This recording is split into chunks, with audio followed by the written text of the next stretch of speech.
Futebol de Verdade com António Tadeia.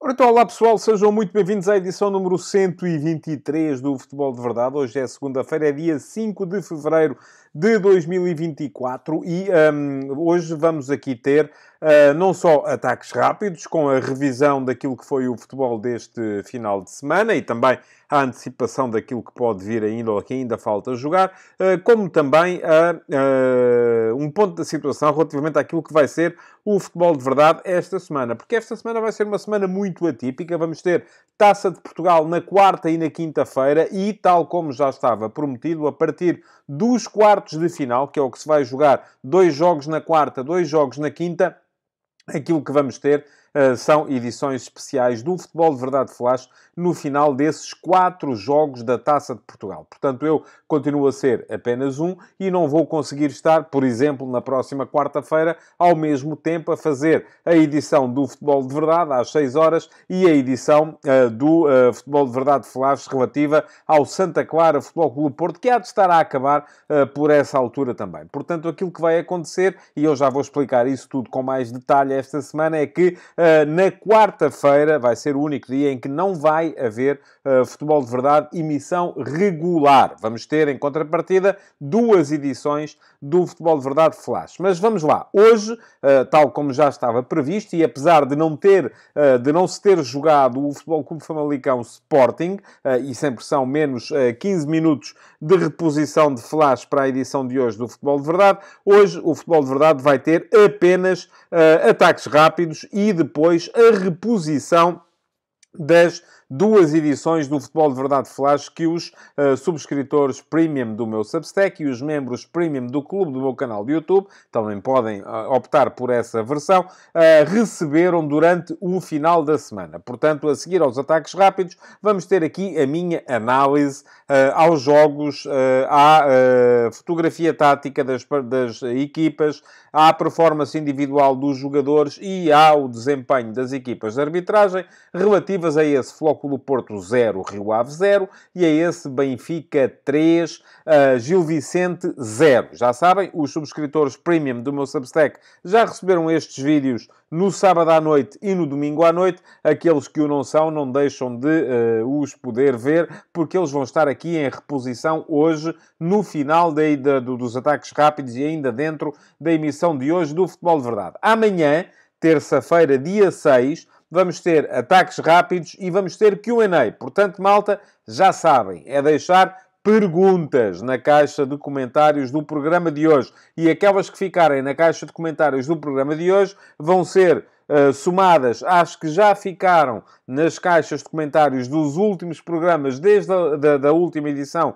do Q&A, e de todas elas eu vou escolher uma para responder aqui no Q&A, que vai estar no Futebol de Verdade de amanhã, terça-feira, dia 6 de fevereiro. Portanto, amanhã, já sabem, Q&A com 2 perguntas. Uma que vem aqui mesmo do meu canal de YouTube e podem aproveitar desde já para se inscreverem no canal. Fica aqui o link para poderem fazê-lo. Se o fizerem, façam-me outro favor, é clicar em cima do sino para ativar as notificações. E dessa forma serão avisados sempre que houver novos programas aqui no canal. Pois muito bem, quarta-feira não há Futebol de Verdade emissão regular, emissão das 18. Porquê? Porque mais ou menos por volta dessa hora, enfim, não vai ser às 18, perdão, porque às 18 em princípio estará a acabar o jogo, enfim, veremos ainda se há prolongamento ou não, mas teremos aqui o Futebol de Verdade Flash do Santa Clara Futebol Clube do Porto. Qual é que é a nuance? É que quem vai receber essa edição do Flash logo nesse dia são apenas os subscritores premium do meu Substack e os membros premium do clube do meu canal de YouTube. Os outros terão que esperar pelo dia seguinte, quinta-feira, para poderem ver tanto esse vídeo relativo ao Santa Clara Flóculo Porto, como ainda o vídeo que diz respeito ao União Desportiva de Leiria Sporting, que há de ir mais à noite, depois para os subscritores premium do meu Substack e para os membros premium do clube do meu canal de YouTube. Pois bem, quinta-feira como só haverá jogos mais ao final do dia, e deixem-me cá para ter aqui exatamente as horas para não vos estarem a enganar. Na quinta-feira haverá mais 2 jogos da Taça de Portugal, 18h45, Vitória Sport Clube Gil Vicente, 20h45, Futebol Clube Vizela Benfica. Pois bem, haverá na mesma Futebol de Verdade a edição regular das 18 horas, que durará ali sensivelmente até às 18h45, mas para acabar antes do Vitória Sport Clube Gil Vicente, vai ter apenas ataques rápidos e a reposição dos 2 flashes que os Premium receberam na véspera. Portanto, já sabem, quinta-feira, edição regular do Futebol de Verdade, 18 horas, é a hora do Futebol de Verdade, com ataques rápidos e a reposição das edições do Futebol de Verdade Flash relativas ao Santa Clara Futebol Clube do Porto e ao União Desportiva de Leiria Sporting. Depois, mais ao final do dia, os subscritores Premium do meu Substack e os membros Premium do meu clube do canal receberão então as edições do Flash do Vitória Sport Clube Gil Vicente e do Vizela Benfica. Sexta-feira, por fim, no dia 9 de fevereiro, haverá outra vez futebol de verdade, com ataques rápidos, com reposições dos flashes dos jogos de quinta. Isto não tem nada que saber, é sempre igual, mas sexta-feira, em virtude disso tudo, já teremos uma edição particularmente comprida do futebol de verdade. Não haverá live. Portanto, sexta-feira não há live. Vamos ter, sim, ataques rápidos, Q&A e reposição de 2 edições do Futebol de Verdade Flash. Portanto, vai ser uma semana um bocadinho atípica, esta que aí vem, mas continua a ser uma semana em que podem usufruir de várias edições do Futebol de Verdade, porque todos os dias estarei aqui em contacto convosco. Já sabem, inscrevam-se no canal, aproveitem para ativar as notificações e assim serão avisados sempre que houver novos conteúdos. Se quiserem ser dos primeiros a poder ver as edições do Flash, então é que terão mesmo de ser das duas uma.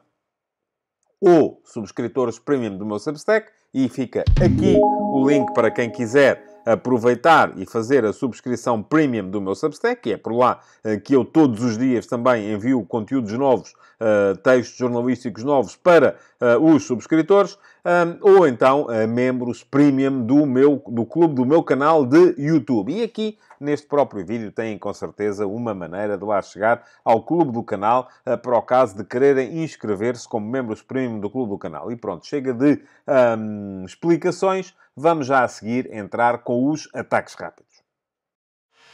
Futebol de Verdade com António Tadeia.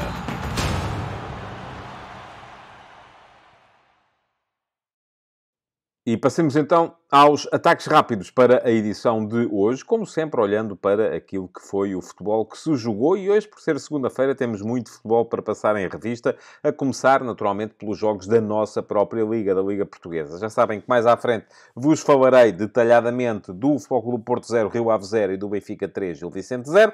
Passarei também um bocadinho mais à frente nestes ataques rápidos pelo berbicagem que foi montado à volta do Futebol Clube Famalicão Sporting por causa da baixa repentina da esmagadora maioria dos elementos da força policial, que deveria assegurar que tudo iria correr em condições nesse jogo e que por isso teve que ser adiado. Mas, além disso, houve jogos da jornada. Deixem-me só aqui destacar a vitória do Sporting Clube Braga sobre o Moreirense, 1-0, um bocadinho de aflitos, com alguma dificuldade na ponta final da partida para a equipa do Sporting Clube Braga, que se colocou em vantagem desde cedo. A vitória também do Vitória Sport Clube em Vizela, 1-0, golo do André Silva, que assim acabou por justificar a permanência. Ele esteve na porta de saída no mercado de janeiro, acabou por não sair, mas não só ficou, como marcou o golo da vitória, do Vitória, nesta semana, que é muito importante, porque vamos ter Vitória também nos quartos de final da Taça de Portugal. E havendo, enfim, previsivelmente, se confirmarem o favoritismo do Futebol Clube do Porto sobre o Santa Clara, que é da segunda Liga, do Sporting sobre a União Desportiva de Leiria, que é da segunda Liga, do Benfica sobre o Vizela, que ultimamente tem perdido de forma reiterada, poderemos ter então umas meias finais com uma espécie de cimeira a 4, onde não está o Sporting Clube Braga, mas poderá estar o Vitória ou então o Gil Vicente, porque é quem está ainda entre o Vitória e essas meias finais, sendo que o Vitória, que perdeu recentemente com o Gil Vicente para o campeonato, desta vez joga em casa. Mas vamos olhar então para o futebol que se jogou lá por fora. E tivemos futebol com muito interesse também em vários campeonatos. Começamos pela Premier League, porque ainda ontem houve um escalofriante Arsenal 3, Liverpool 1. O Liverpool que vinha com uma dinâmica extraordinária, que ainda recentemente tinha arrasado o Chelsea, que no entanto voltou a perder esta semana, portanto se calhar não é grande coisa ganhar ao Chelsea. O Liverpool foi batido pelo Arsenal em Londres, no Emirates. Viu-se a perder, conseguiu chegar ao empate, depois acabou o Arsenal por ganhar, primeiro com um golo que saiu de um erro colossal, ali um bocadinho a meias entre o Alisson, o guarda-redes, e o Van Dijk, o defesa central. Ficaram os dois à espera que o outro lá fosse, e quem acabou por aproveitar foi o Gabriel Martinelli, que fez na altura o 2-1 para o Arsenal. O Arsenal ainda fez um terceiro golo, já perto do final, através do Leandro Trossard, um golo que passou entre as pernas do guarda-redes Alisson, o que deixou o guarda-redes do Liverpool um bocadinho mal visto no meio desta partida toda. Não me parece que ele tenha sido, no entanto, o principal culpado. Aquilo que há a tirar deste jogo é que é preciso contar, de facto, com o Arsenal na luta pelo título. Para já, o que é que temos? Liverpool 51 pontos, Arsenal 49, e os festejos do Mikel Arteta no final do jogo, a correr ao longo da bancada, fazia lembrar uma famosa corrida do José Mourinho em Old Trafford, mas foram bem sintomáticos daquilo que este jogo significava para o Arsenal, que está agora a 2 pontos do Liverpool. O Manchester City está a 5, mas tem 2 jogos a menos. E, portanto, ganhando os 2 jogos em atraso, enfim, um deles vai fazê-lo hoje, acabará por chegar-se à liderança e, portanto, está ainda perfeitamente no lugar do condutor, a equipa de Pep Guardiola. Ora, do fim de semana da Premier League, ainda uma nota para o facto do Aston Villa ter goleado o Sheffield United por 5-0, fora de casa, e do Tottenham não ter ido além do empate 2-2 contra o Everton. O que quer dizer que o Villa voltou a isolar-se no quarto lugar, e o quarto lugar é importante porquê? Porque dá acesso à Liga dos Campeões. O Tottenham está logo a seguir, e o Man United, que ganhou o seu jogo com um bis de Garnacho e uma assistência de Bruno Fernandes pelo meio, já está a 8 pontos de uma posição de Liga dos Campeões. Vamos a ver como é que corre a ponta final da época para o Man United. Nota final acerca da Premier League para a goleada. Enfim, goleada. Foram 4-2, foram 6 golos, houve muitos golos, e nesse sentido foi uma goleada, mas foi uma vitória imponente do Wolverhampton em Stamford Bridge contra um Chelsea que tarda em encontrar-se, nunca mais se encontra a equipa. O Mateus Cunha, o avançado brasileiro, fez um hat-trick, mas o meu destaque na partida vai para o recital dado por Pedro Neto, sempre a acelerar o jogo, a ser capaz de encontrar o espaço atrás da última linha defensiva do Chelsea, muito difícil de desarmar quando em condução, e acabou por ser uma das formas mais repetidas do Wolverhampton para abrir a defesa do Chelsea. Está num grande momento o extremo português, seguramente a manter-se assim, será daqueles que vai estar na lista de Roberto Martínez para os particulares do mês que vem, do mês de março. Passamos para a Espanha. Na Liga Espanhola, o Barcelona já tinha ganho por 3-1 em Alavés, golo e expulsão de Vítor Roque, o Tigrinho, como lhe chamam. Vítor Roque, o brasileiro, que está a ter o seu impacto no ataque do Barça. Não tardará, e se Lewandowski não começa a mostrar serviço, e teremos Vítor Roque como primeira opção. O Girona perdeu uma boa oportunidade de voltar a igualar o Real Madrid, porque empatou em casa 0-0 com a Real Sociedade. Não foi capaz de ganhar o jogo. Eu já vos tinha dito aqui na sexta-feira que esta Real Sociedade é uma equipa muito difícil de bater. A Real Sociedade raramente perde jogos e, portanto, acabou por não perder também na visita ao vice-líder, assim é que era o Girona. Depois foi o Real Madrid quem perdeu também a possibilidade de se destacar mais um bocadinho. O jogo com muitas dificuldades para o Real Madrid de Carlo Ancelotti. Porquê? Porque não tinha defesas centrais. Já vos tinha falado também aqui disto na última sexta-feira. Além das lesões de longa duração de David Alaba e de Éder Militão, havia ainda a ter em conta a lesão sofrida no último jogo do Rüdiger, mais um dos centrais da equipa, e a lesão também e o castigo de Tchouaméni, que por isso mesmo não podia jogar, viu o quinto amarelo na ponta final desse último jogo do Real Madrid, o que significava que para este jogo Ancelotti tinha apenas um defesa central para jogar, era Nacho.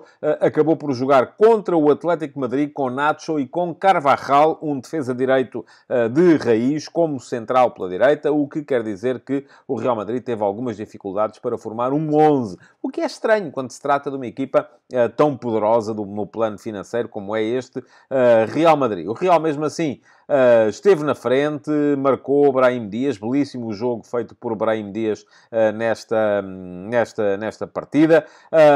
O golo, enfim, teve alguma sorte, mas o Real até podia ter chegado ao segundo, depois em contra-ataque. A verdade é que o Atlético de Madrid na segunda parte foi mais forte, já tinha tido um golo anulado por causa de um fora de jogo, sem intervenção direta no lance, mas claramente a impedir o guarda-redes Lunin de poder chegar à bola, de Saúl Ñíguez, e depois acabou por marcar, já perto do final também, já no período de compensação, por Marcos Llorente, aos 90+3, o golo do empate, o que quer dizer o quê? Real Madrid 58 pontos, Girona 56, Barcelona 50, está a 8 pontos do primeiro, enfim, está a 2 pontos mais perto, mas ainda muito longe. Atlético de Madrid 48, vamos a ver ainda o que é que isto vai dar daqui até a final. Na Bundesliga, sem novidades, ganharam tanto o Leverkusen como o Bayern. O Leverkusen com bis de Tella venceu por 2-0 fora de casa o Darmstadt. O Darmstadt perde com toda a gente, portanto não foi grande proeza. O Bayern, de virada, conseguiu ganhar em casa ao Borussia Mönchengladbach por 3-1 e continua a 2 pontos do Leverkusen. Portanto, tudo em aberto ainda na luta pelo título na Alemanha. Não poderá dizer-se a mesma coisa de França, onde o Paris Saint-Germain ganhou por 2-1 em Estrasburgo e acabou por beneficiar do empate entre os seus dois perseguidores. O Stade Brest e o Nice empataram 0-0. Neste momento, PSG 47 pontos, Nice 39, Stade Brest 36, o que quer dizer que, enfim, já são 8 pontos para o segundo, 11 pontos para o terceiro. Paris Saint-Germain a caminho de mais um título de campeão francês. E deixem-me só alertar-vos para o facto de, neste fim de semana, ter saído a atualização de 2024 relativa à série Donos da Bola, a atualização francesa. Foi no sábado. Sábado saiu no meu Substack o texto com os donos da bola do futebol francês e aquilo que está muito em causa neste momento, não só por causa das dificuldades que os clubes franceses tiveram para renovar, ou estão a ter para renovar o acordo de venda de direitos televisivos, mas também porque não se vê muita competitividade no futebol francês. O PSG geralmente ganha, mas também não consegue depois aquele boost que seria ganhar uma Liga dos Campeões. Enfim, o futebol francês está neste momento um bocadinho em quebra no ponto de vista da receita, o que está a levar muita gente a querer sair, a querer vender. Vamos ver o que é que vai acontecer nos tempos mais próximos. Está tudo lá explicado na atualização de 2024 dos donos da bola relativa à Ligue 1 e o link para poderem lá chegar está aqui. Todos os donos dos 18 clubes da Ligue 1 francesa, quem é que está para vender, quem é que acaba de comprar, e também houve esse caso do Strasbourg, que foi comprado pelos donos do Chelsea, que desta forma estão a começar a querer montar então um tal grupo semelhante ao grupo Red Bull ou ao grupo do City, um pouco por essa Europa fora. Vamos continuar, porque em Itália houve jogo muito importante. O Milan já tinha ganho por 3-2 em Frosinone, mais uma vez Jovic a ser decisivo, mas ontem houve Inter e Juventus. Já vos tinha dito também que a esperança da Juventus seria conseguir pelo menos um empate neste jogo. Não conseguiu. Acabou o Inter por ganhar por 1-0, graças a um autogolo de Gatti, depois de Pavard ter falhado uma tentativa de pontapé de moinho e de Thuram, que estava atrás de Gatti, não ter conseguido finalizar. Foi o defesa da Juventus que meteu a bola dentro da baliza de Szczęsny, que depois, na segunda parte, fez um punhado de excelentes defesas, impedindo que o resultado se alargasse. O Inter ganhou mesmo assim 1-0, o que quer dizer que tem agora 4 pontos de avanço sobre a Juventus, tem 57, a Juve tem 53, sendo que o Inter tem um jogo a menos, por causa da Supertaça. Portanto, muito caminho quase aberto para o Inter poder vir a ser campeão de Itália, recuperando o título que tinha perdido para o Napoli no ano passado. O Milan já está longe, está com 49 pontos, o que quer dizer que são 8 pontos com um jogo a mais, portanto não será fácil ao Milan já chegar lá. Ainda por essa Europa fora, nota para o empate entre o Ajax e o PSV Eindhoven. O PSV voltou a não ganhar, portanto está a começar a perder um bocadinho daquele lastro que trazia naquela série incrível de vitórias consecutivas com que começou a temporada. Desta vez empatou em Amsterdão com o Ajax, 1-1, continua a manter 10 pontos de avanço sobre o Feyenoord, reduziu de 12 para 10, porque o Feyenoord ganhou fora de casa ao Alkmaar e, portanto, está neste momento a 10 pontos do PSV, ainda amplamente favorito para vir a ser campeão. Competições de seleções. Já há semifinalistas, tanto na CAN em África como na Taça da Ásia. Na CAN, a presença portuguesa ficou resumida a José Peseiro, selecionador da Nigéria, que ganhou 1-0 a Angola.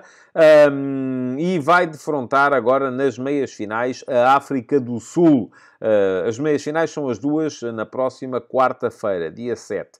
A Nigéria, tendo ganho 1-0 a Angola, apurou-se também a África do Sul, que eliminou nos penaltis a seleção de Cabo Verde, depois de um empate a 0. O que há a realçar deste jogo é que Cabo Verde, em 5 penaltis, só converteu 1.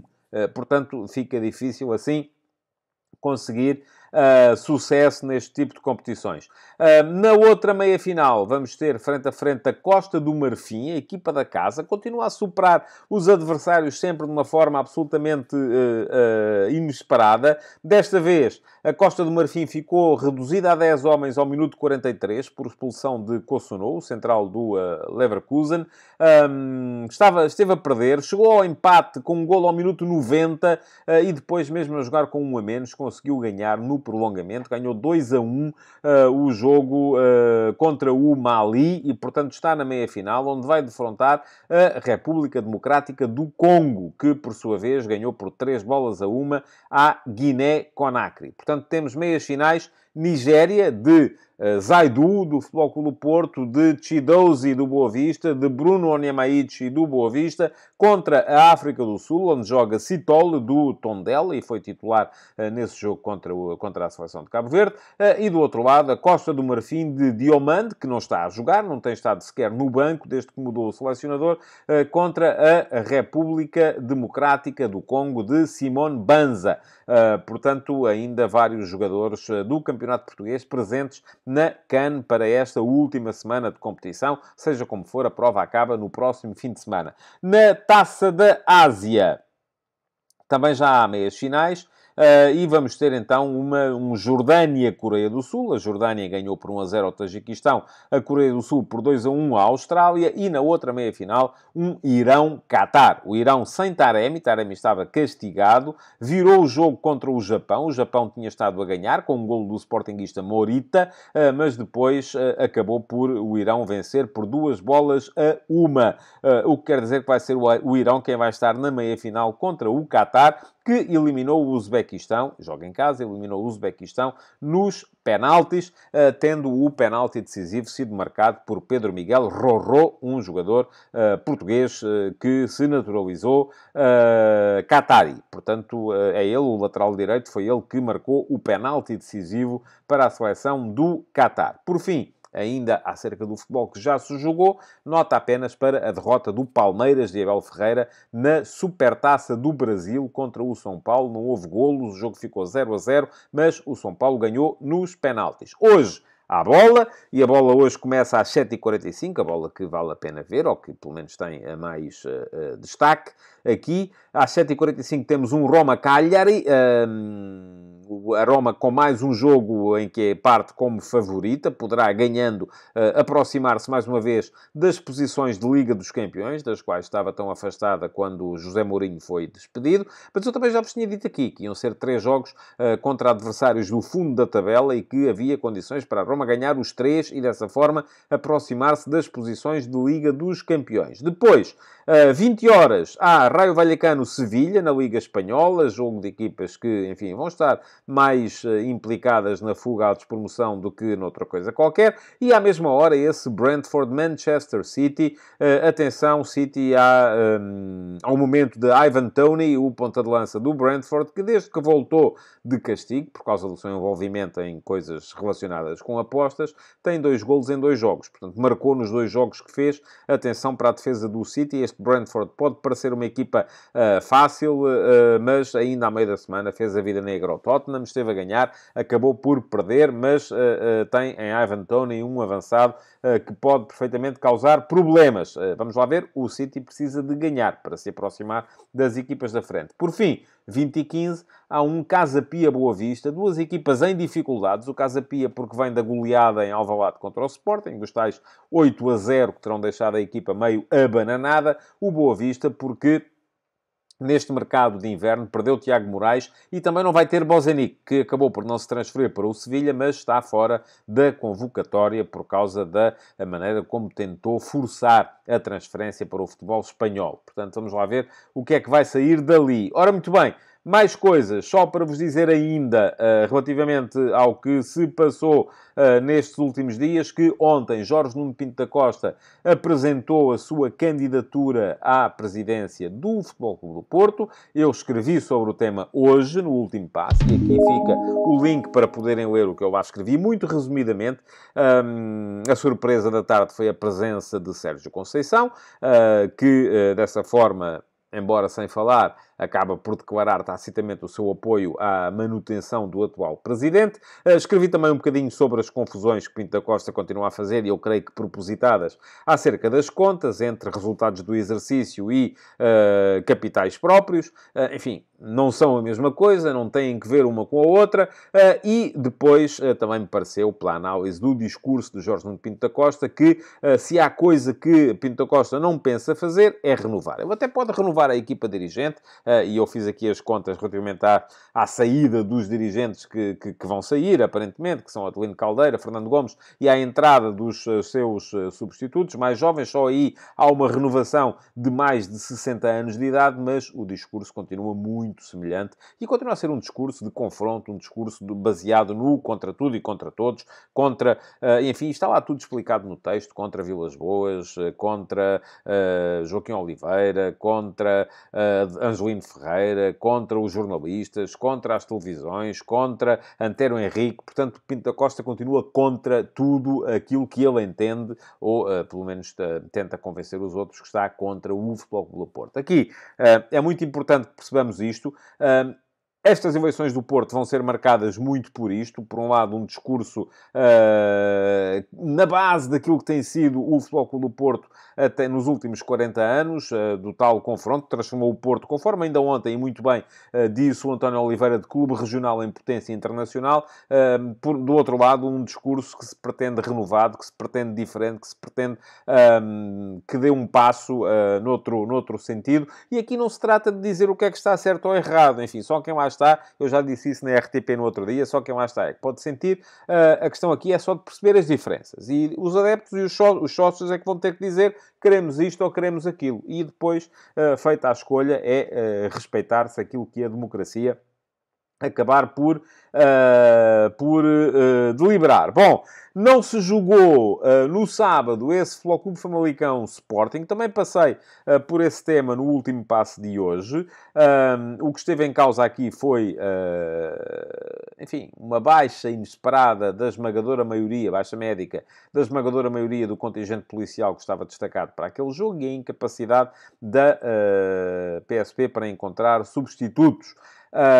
Não vejo aqui, e já li muito isso, não vejo aqui nenhuma tentativa do Estado, da polícia, favorecer o Benfica para que o Benfica chegue à frente do campeonato. Acho que isso são fantasmas na cabeça das pessoas. Acho que era muito mais fácil à PSP, aos seus, enfim, não à PSP enquanto organismo, mas aos seus agentes, criarem ruído à volta de um jogo que se realizasse em Famalicão do que num jogo que se realizasse no Porto ou em Lisboa, onde seria naturalmente mais fácil encontrar substitutos, e acabou por acontecer isto neste Futebol Clube Famalicão Sporting. Quem é que sai prejudicado? Saem naturalmente os dois clubes que não puderam jogar, saem sobretudo os adeptos que se deslocaram e que compraram um bilhete e que não puderam ver o espetáculo.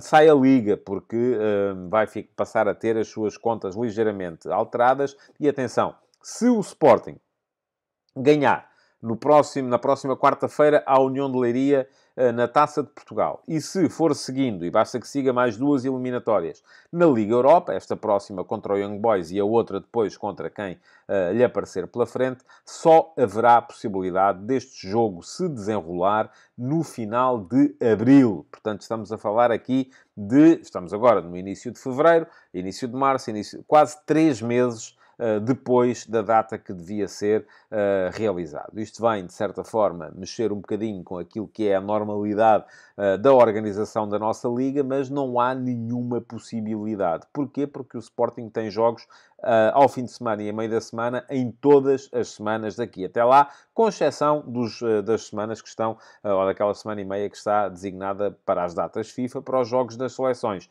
E aí também não se pode jogar, porque naturalmente haverá jogadores selecionados até nas duas equipas, não só no Sporting, com certeza. Ora bem, o Sporting Clube Braga retirou na sua Assembleia Geral a proposta que se destinava a fazer valer nos estatutos a possibilidade do clube não ter maioria do capital da sua SAD. Os protestos dos adeptos foram tantos que a direção acabou por retirar essa proposta. Agora resta o passo seguinte, que é o Braga conseguir comprar, ou até, inclusive, António Salvador apelou a que os sócios pequenos acionistas façam a doação das suas ações ao clube, para que o clube possa, de certa forma, voltar a ter maioria, que já não tem há muito tempo, não é coisa de agora, já não tem, de facto, há muito tempo. Embora, tradicionalmente, quem tivesse uma boa parte das ações, que entretanto foram parar a um fundo britânico, fosse a Câmara Municipal de Braga, e isso acabava por deixar o clube mais ou menos descansado. Por fim, nota ainda para o despedimento de Rui Vitória na seleção do Egito, depois daquilo que foi a fraquíssima participação da seleção do Egito nesta CAN. Não era de esperar outra coisa, não foi, de facto, coisa que nos surpreendesse. Portanto, já sabem, meus amigos, vêm aí 2 edições do Futebol de Verdade Flash, com as minhas análises ao Futebol Clube do Porto 0, Rio Ave 0, e ao Benfica 3, Gil Vicente 0. É uma questão de ficarem por aí para assistir, e o Futebol de Verdade estará aqui outra vez amanhã, 18 horas, e amanhã com Q&A. Já sabem como é. Portanto, deixem perguntas na caixa de comentários. Futebol de Verdade com António Tadeia.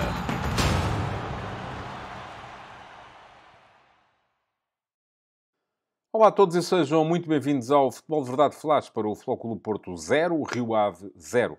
Um jogo de muito volume ofensivo, mas com poucas ocasiões flagrantes de golo, levou o Futebol Clube Porto a ceder 2 pontos na recepção a uma equipa do Rio Ave, que apareceu muito mais curta do que, por exemplo, há umas semanas na Luz contra o Benfica, mas que, desta vez, tirou 1 ponto do desafio, fruto da desinspiração do adversário, que assim voltou a falhar a 5ª vitória consecutiva, tal como já lhe tinha acontecido aqui há tempos também na Liga. Os Dragões tiveram 71% de posse de bola e remataram 24 vezes, mas a sua produção atacante não os levou a mais do que a um cerco improfícuo aos vilacondenses, como se percebe pelo recorde da Liga, que foram os seus 23 pontapés de canto a favor. Sem os 2 médios que funcionavam como farol da sua equipa, Amin e Guga, o primeiro por suspensão e o segundo por ter sido transferido em janeiro, Luís Freire meteu toda a sua fé na atuação dos 3 defesas centrais e do guarda-redes, Jonathan, mas acabou por abusar das suas contribuições, porque a equipa não conseguia sequer respirar com bola e se limitava a resistir. Forte na ação defensiva, que exercia bem alto no campo, o Flóculo Porto ainda conseguiu imprimir algum ritmo ao jogo na primeira parte, enquanto fez uso da largura, mas à medida que o relógio ia avançando, foi-se deixando maniatar, acabando com um índice de golos esperados de apenas 1,48. Devia ter chegado para ganhar, ainda assim, mas a verdade é que quando se acercou das redes vilacondenses com mais perigo, a equipa de Sérgio Conceição claudicou. Curiosamente, após um penalti revertido sobre Evanilson e um golo anulado a Galeno, dos quais falarei a seguir na apreciação à equipa de arbitragem, até foi o Rio Ave quem causou a primeira sensação de perigo. Foi aos 14 minutos, quando o Tão Longo encontrou João Teixeira na área, mas este fez o remate passar ao lado da baliza de Diogo Costa. Não se viu mais o Rio Ave a atacar até à ponta final, quando o balanceamento excessivo do Flóculo Porto para o ataque permitiu 2 contra-ataques que, no entanto, apesar de promissores, nem sequer conduziram a finalizações. E foi a vez de, quase sempre através de combinações entre Francisco Conceição e Evanilson, o Flóculo Porto ameaçar marcar. Aos 19 minutos, um cruzamento do primeiro apanhou o segundo em boa posição, mas o remate foi desviado para canto por um corte de Anda Aderlan. Aos 33, após um movimento da direita para dentro, o extremo forçou Jonathan a uma boa defesa. E logo a abrir a segunda parte, numa tabela entre os dois, Evanilson também esbarrou na oposição do guarda-redes visitante. À medida que o jogo avançava, o Flóculo Porto começava a precipitar as decisões, a ter cada vez menos paciência para explorar a largura e quanto mais a equipa cercava a área, mais as situações de perigo começavam a escassear. Jonathan ainda teve que se opor com boas defesas a remates de Evanilson aos 63 minutos, no seguimento de mais um trabalho do inevitável Conceição, e de Alan Varela, numa ressaca após um dos muitos cantos de que o Flóculo Porto beneficiou, mas o golo é que não apareceu. Poderia dizer-vos que o Rio Ave viu premiada uma estratégia mais cobarde, depois de ter saído de mãos a abanar da Luz, onde tinha sido bem mais corajoso, mas no fundo estaria a enganar-vos. Porque se o Rio Ave hoje não jogou mais, foi muito porque o Flóculo Porto não deixou. Para os Dragões, o problema é que o jogo pedia mais do que essa componente defensiva. Havia que superar a sempre bem escalonada resistência vilacondense. E isso a equipa de Sérgio Conceição nunca conseguiu fazer.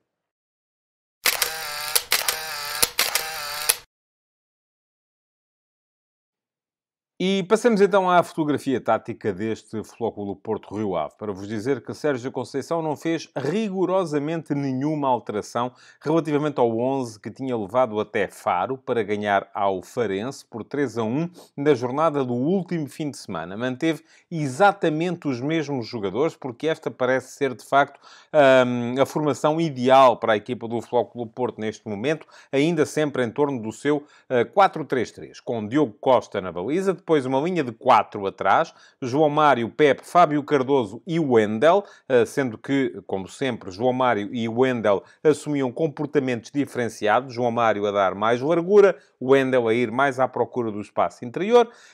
Depois meio campo a 3, com Alan Varela atrás de PP e de Nico Gonzalez. PP como médio ofensivo interior direito, Nico Gonzalez como médio ofensivo interior esquerdo. Embora em determinados momentos Nico baixasse para próximo de Varela, o que leva a que este triângulo de meio campo assuma duas vertentes. Uma com Nico e Varela atrás de PP, PP a aparecer mais como 10, e outra com Varela atrás, mais destacado como médio defensivo, e PP pela direita e Nico pela meia esquerda.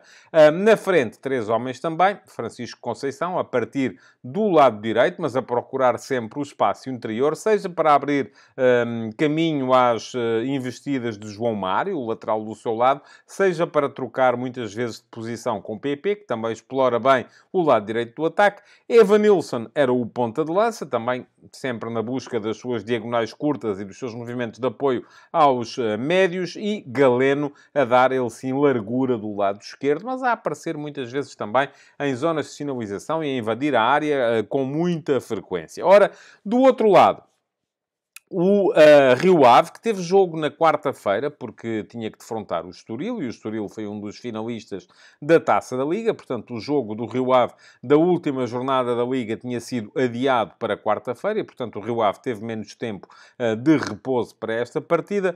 Luís Freire fez 3 alterações relativamente ao 11 que tinha empatado a uma bola com essa equipa do Estoril. Trocou o central esquerdo, Patrick William, por Nóbrega.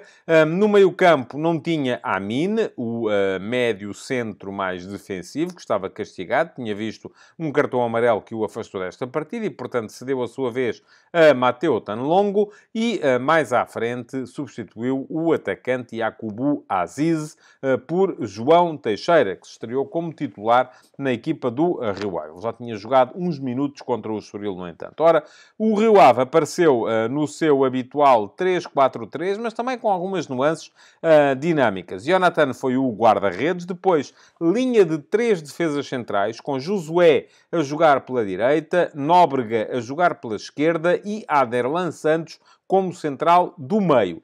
O meio-campo tinha basicamente 2 médios mais posicionais, Tanlongo na meia-direita e Graça na meia-esquerda, abrindo Costinha como ala direito e Fábio Ronaldo como ala esquerdo. Mais à frente, então, apareciam o João Teixeira como avançado interior direito, embora muitas vezes ele viesse colocar-se na linha de médios ao lado de Tanlongo, entre Tanlongo e Costinha, Joca como avançado interior esquerdo e Boateng como ponta de lança, como avançado de centro. A equipa geralmente caía um bocadinho para este 3-5-2, porque lá está, João Teixeira baixava muito para próximo dos médios, mas em muitas situações até se convertia numa espécie de 4-4-2, para isso sendo impelida pelos seus posicionamentos no momento defensivo. E isto porquê? Porque o central esquerdo, Nóbrega, acompanhava sempre Francisco Conceição, o extremo direito do Futebol Clube do Porto. Mas o central direito, Josué, auxiliava Aderlan no controlo a Evanilson, ficando o extremo esquerdo do Futebol Clube do Porto, Galeno, mais para Costinha, o ala direito. Portanto, havia aqui um comportamento diferenciado entre Costinha, que era forçado a acompanhar o extremo esquerdo do Porto, Galeno, e Fábio Ronaldo, o ala esquerdo do Rio Ave, que, por sua vez, estava mais fixado na atuação de João Mário, o defesa direito do Futebol Clube do Porto. Isto levava a que, muitas vezes, o Rio Ave aparecesse com uma linha de 4 atrás. Costinha, Josué, Aderlan e Nóbrega, subindo Fábio Ronaldo para a zona de meio-campo, onde, muitas vezes também, fazia linha de 4 com João Teixeira, que neste caso cobria o lado direito do meio-campo, Tanlongo e Graça, ficando então depois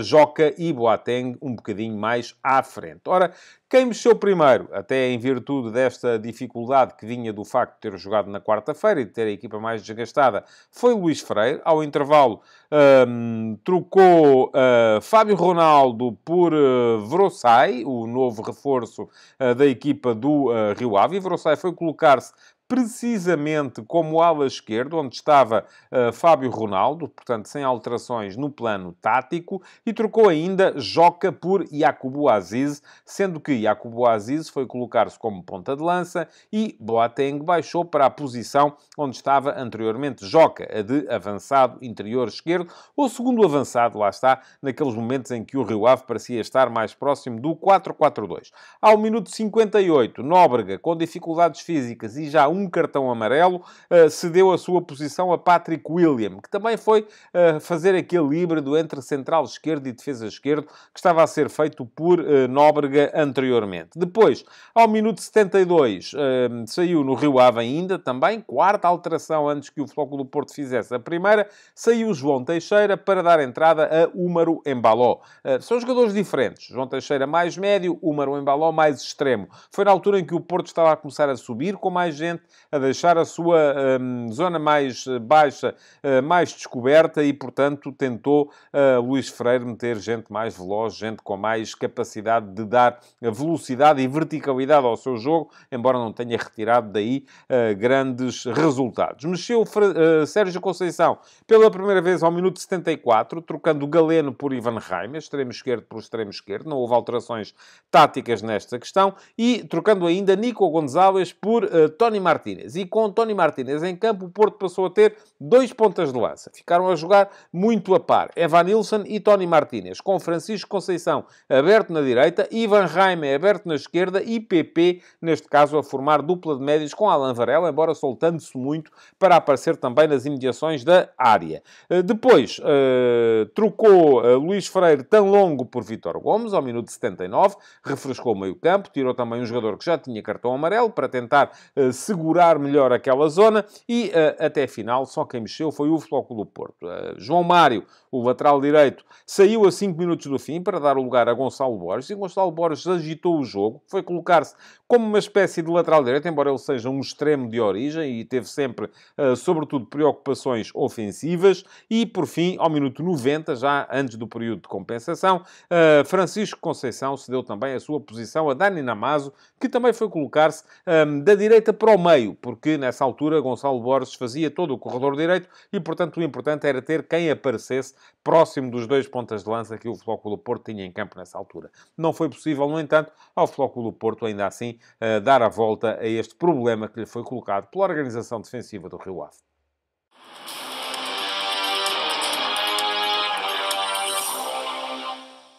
O Futebol Clube do Porto teve muita bola, teve muito jogo dentro do meio-campo do Rio Ave, mas não conseguiu criar assim tantas ocasiões de perigo, o que já de si vem demonstrar que as suas unidades de meio-campo e ataque não estiveram tão inspiradas quanto se calhar o jogo pediria. Ainda assim, houve 2 jogadores com uma atuação acima da média. Francisco Conceição, sempre muito agitador, sempre em busca das situações de 1 para 1, sempre à procura de desequilibrar da direita para o meio, foi dos pés dele, tanto do esquerdo, que é o seu pé mais forte, como às vezes até do direito, que saíram as situações mais perigosas do Futebol Clube do Porto, quer tenha sido com ele a finalizar, quer tenha sido em solicitações que tinham quase sempre como destinatário Evanilson, também muito ativo no ataque do Futebol Clube do Porto e também muito capaz de criar perigo para a baliza do Rio Ave. Ainda assim, já se percebe que quem saiu a rir do jogo foi a equipa do Rio Ave, pelo que os heróis principais estavam do outro lado. Ofensivamente, o Rio Ave pouco ou nada mostrou, mas atrás foi uma equipa sempre muito bem organizada, rigorosa e sem cometer erros. O destaque vai para o guarda-redes, Jonathan, e para os 3 centrais, Josué, Aderlan e Nóbrega. Todos eles estiveram muito bem, com a agravante, no caso de Nóbrega, de ter tido pela frente o endiabrado Francisco Conceição. Ainda assim, parece-me que o jogador mais seguro, quase sempre a aparecer onde tinha que aparecer para as dobras, central do meio, sempre em condições de comandar a sua organização defensiva, foi mesmo Aderlan Santos. Foi ele, no meu ponto de vista, o herói deste jogo.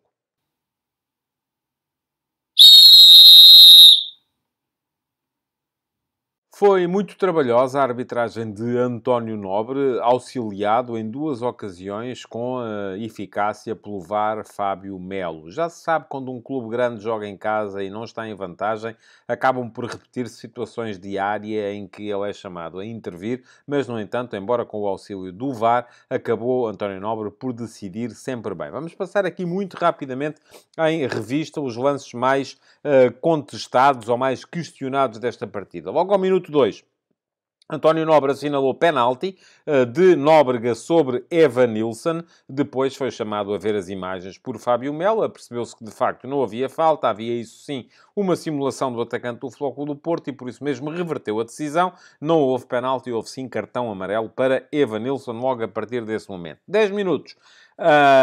Anulado um golo também com a intervenção do VAR a Galeno. Foi uma situação muito limite.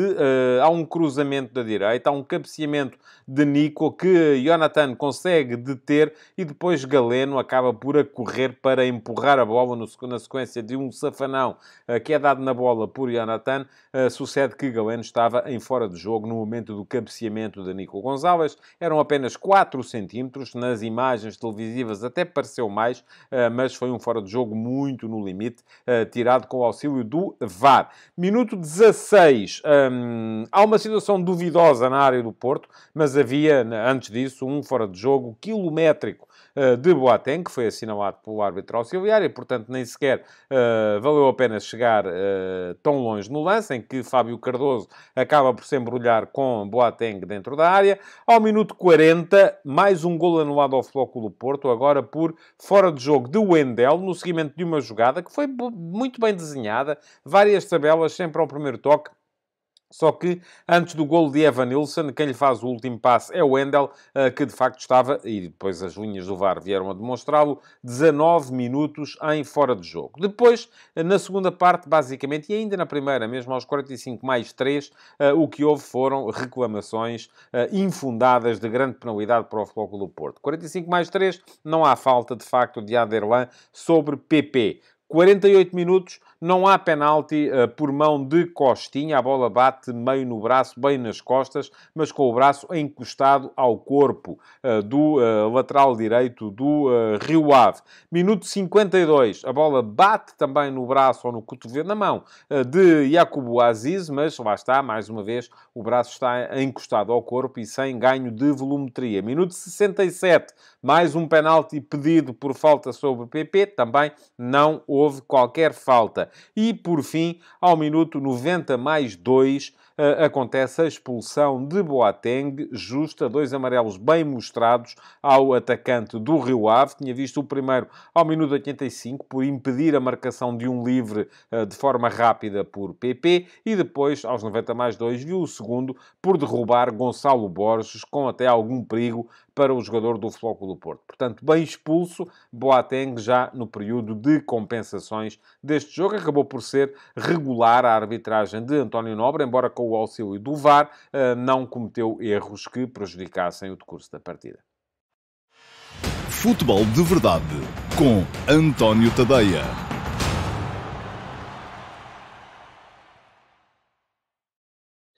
Olá a todos e sejam muito bem-vindos ao Futebol de Verdade Flash para o Benfica 3, Gil Vicente 0.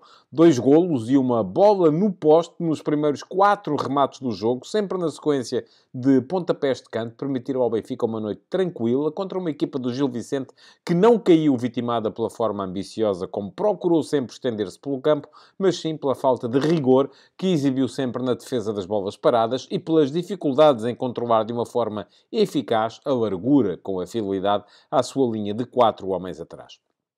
A noite voltou a ser a demonstração da forma como o Di Maria não precisa de ser um portento de intensidade para influenciar o desfecho dos jogos. O argentino meteu na cabeça de Artur Cabral a bola que este mandou ao poste, logo aos 5 minutos, na sequência de um canto curto na direita, e depois repetiu a graça aos 15, agora num canto aberto batido da esquerda, que o ponta de lança, deixado à vontade, desta vez não desaproveitou e abriu mesmo o marcador.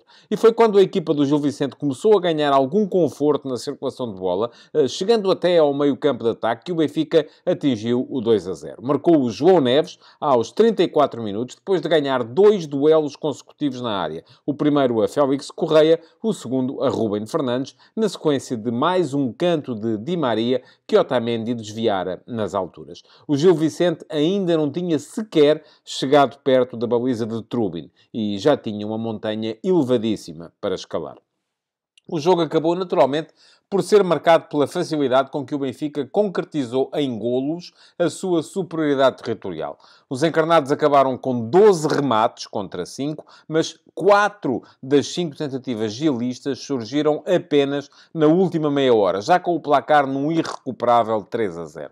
É que a vantagem permitiu ao Benfica baixar as linhas e o ritmo, ganhando espaço para meter no relevado a sua forma preferida de jogar, o ataque rápido. Disso, acabou por se ressentir o volume ofensivo da equipa de Schmidt. Ainda assim, antes de o Gil Vicente sonhar sequer em ser perigoso, o Benfica chegou aos 3-0. Buta desviou para canto um remate de Cabral, que aos 39 minutos levava selo de perigo, e foi o guardião Andrew quem deteve um cabeceamento do ponta de lança a abrir a segunda parte. Até que chegou mesmo o 3-0, marcado por Rafa, aos 49 minutos, a culminar uma iniciativa de Morato e Orsnes pela esquerda. Ao 9º remate, o Benfica conseguia o 3º golo, e não só arrumava o resultado, como congelava de vez o jogo. Até final, Roger Schmidt ainda fez entrar Neres, Tiago Gouveia e 3 dos seus reforços de inverno, Carreras, Marcos Leonardo e Rolaiser. Mas quem teve mais influência nessa ponta final do jogo até foram os suplentes usados por Vítor Campelos, sobretudo Touré e Afonso Moreira. O Benfica só finalizou mais 3 vezes, a última das quais aos 73 minutos, e foi o Gil Vicente quem chegou a estar próximo de reduzir, num lance que passou por Afonso Moreira e Fujimoto, antes de chegar a Touré, que procurou o poste mais distante da baliza, com um remate em arco, que Trubin desviou para canto com boa defesa. Não havia já muito por discutir nessa altura, eram 85 os minutos de jogo que estavam jogados. O Benfica justificou bem a vantagem e, com a 7ª jornada seguida a ganhar, depois do empate com o Farense, numa noite em que só fez um golo em 37 remates, é bom lembrar, beneficiou ainda do adiamento do jogo do Sporting para subir assim ao primeiro lugar da Liga. O Gil Vicente mostrou argumentos técnicos e futebol positivo, mas se quer uma segunda metade da época desafogada, terá de meter alguma competitividade no seu futebol.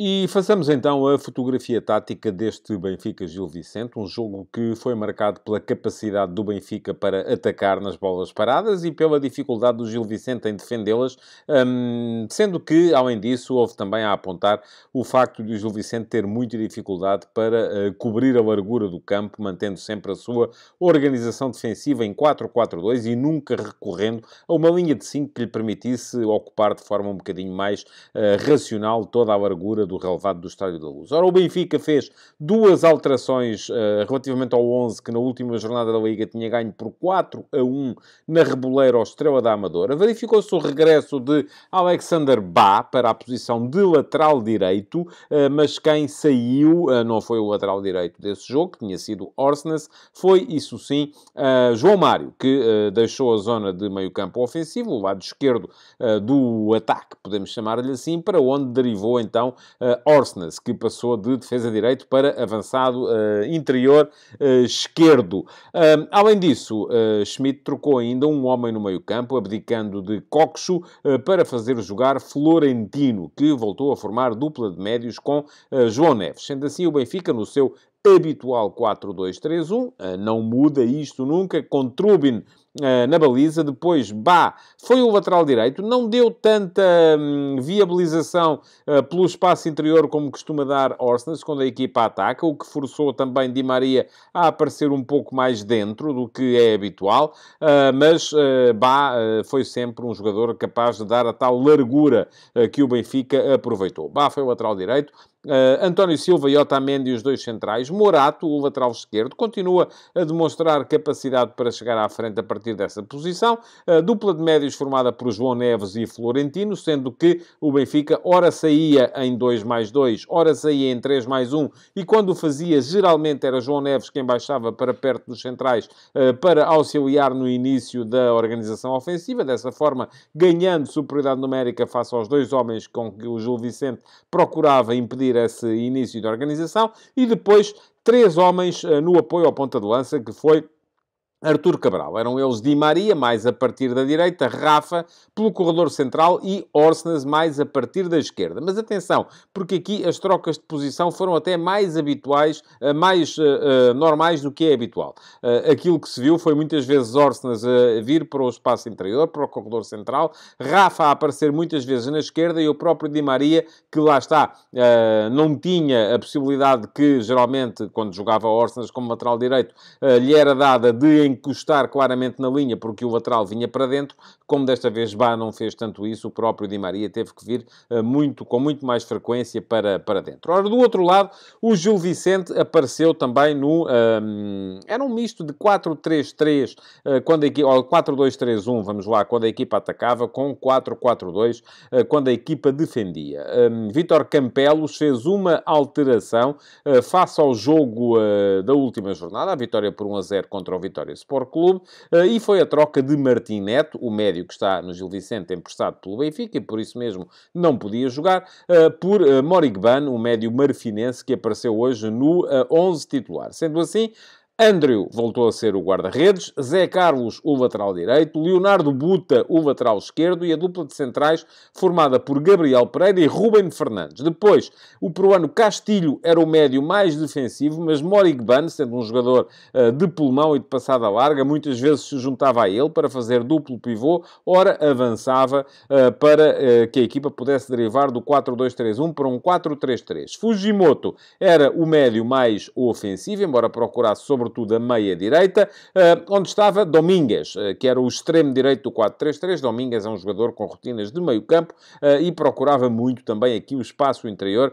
deixando a largura um bocadinho a desejar. Félix Correia surgiu mais uma vez como ponta de lança. Não é de toda a melhor posição para ele, mas é aí que ele tem estado a jogar face à ausência de alternativas para esse lugar, e Murilo apareceu como extremo esquerdo. O Gil Vicente, já vos disse, atacava ora em 4-2-3-1, ora em 4-3-3, defendia em 4-4-2, porque Domingues e Murilo baixavam para formar a linha de 4 médios, com Castilho e Morigban, sendo que nessa altura Fujimoto avançava para próximo de Félix Correia, e eram os dois os homens mais avançados da estrutura defensiva da equipa do Gil Vicente. Ora, quem mexeu primeiro foi o Gil Vicente, tripla alteração ao minuto 58, já a perder por 3-0, não haveria já muito a fazer.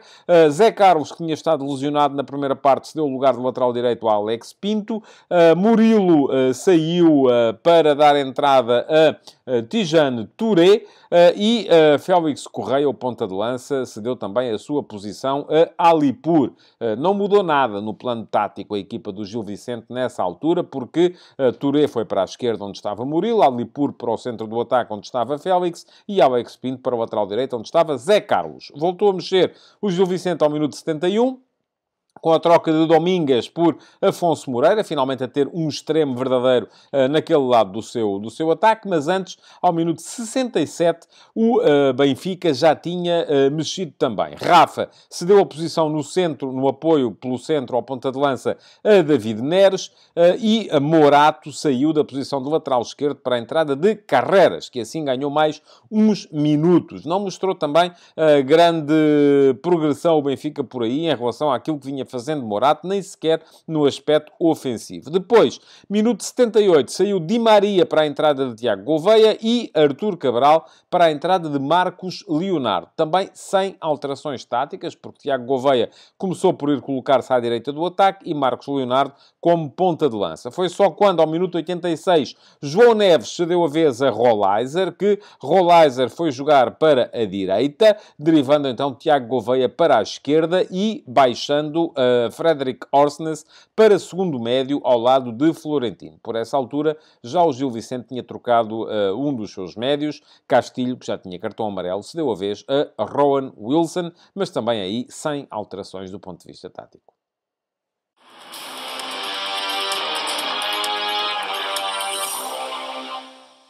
O Gil Vicente melhorou na ponta final do jogo, que foi quando o Benfica também baixou o ritmo, porque já estava a ganhar por 3-0, e foi quando a equipa do Gil Vicente começou finalmente a conseguir chegar com algum perigo próximo da baliza de Trubin. Até lá, o melhor dos seus 11 jogadores titulares tinha sido o lateral esquerdo, Leonardo Buta, sobretudo por causa de uma série de cortes importantes a impedir situações de finalização que o Benfica poderia tornar perigosas. De resto, viram-se alguns jogadores inadaptados e o caso de Félix Correia é um exemplo paradigmático disso mesmo. Rende muito mais a jogar a partir da faixa. Melhorou o Gil Vicente com as substituições. Alex Pinto entrou bem. Touré entrou muito bem. Foi mesmo o melhor jogador da sua equipa, apesar de só ter alinhado na última meia hora. E o próprio Afonso Moreira, que jogou 20 minutos, também deu um belíssimo contributo à ponta final da equipa do Gil Vicente. Os heróis, no entanto, face ao 3-0, é natural que estivessem do outro lado. Di Maria, sem muita intensidade, acabou por ser decisivo, porque esteve nos lances dos dois primeiros golos, da mesma forma que Artur Cabral voltou a mostrar boa capacidade de intervenção, embora a finalização que ele fez para a bola que mandou ao poste tenha sido um pouco trapalhona, depois acabou por se redimir, marcando o primeiro golo, e esteve ainda numa série de lances em que conseguiu carregar a equipa para para a frente. O herói do jogo, no entanto, no meu ponto de vista, foi João Neves. Fez uma belíssima exibição a partir da zona do meio-campo, fez um golo importante porque foi o segundo, voltou a ganhar imensos duelos e a dar uma dinâmica muito interessante à equipa do Benfica, no período em que era importante que a equipa fosse para a frente. Não foi um jogo em que o Benfica tivesse que meter muita coisa em termos de intensidade, mas ainda assim, nesse aspecto, João Neves acabou por se destacar e é por isso mesmo o herói do jogo.